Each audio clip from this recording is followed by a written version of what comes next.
កម្ពុជាប្រកាសការពារបេតិកភណ្ឌវប្បធម៌និងឲ្យពលរដ្ឋឆ្លើយតបដោយសិលធម៌ខ្ពស់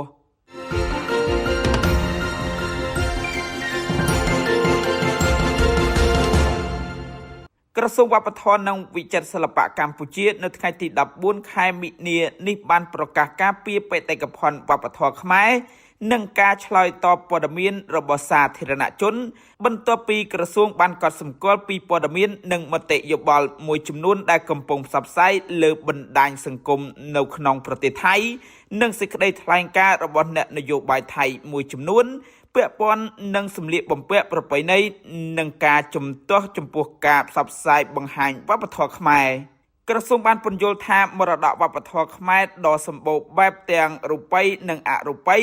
រួមមានសម្លៀកបំពាក់ប្រពៃណីនិងសិល្បៈវប្បធម៌ផ្សេងៗសុទ្ធតែមានភស្តុតាងបញ្ជាក់យ៉ាងច្បាស់នៅក្នុងប្រវត្តិសាស្ត្រនិងបុរាណវិទ្យា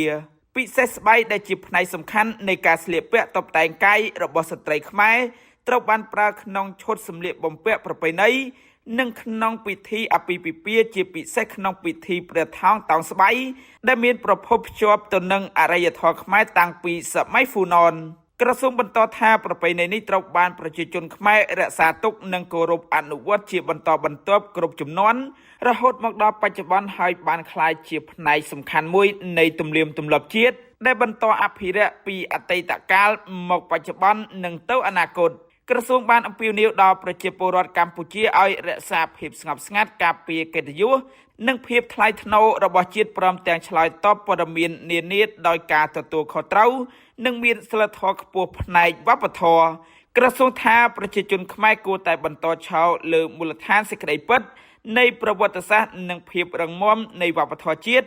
ដែលជាមរតកដ៏មានតម្លៃរបស់បុព្វបុរសរាប់ពាន់ឆ្នាំក្រសួងសង្កត់ធ្ងន់ថាបេតិកភណ្ឌវប្បធម៌មិនគួរត្រូវបានយកទៅប្រើប្រាស់ជាឧបករណ៍នយោបាយដើម្បីបញ្ឆេះសង្គមឬបង្កើនភាពរើសអើងពូជសាសន៍ឡើយផ្ទុយទៅវិញវប្បធម៌គួរត្រូវបានប្រើជាស្ពានសម្រាប់ពង្រឹងការយល់ដឹងនិងការគោរពគ្នាទៅវិញទៅមក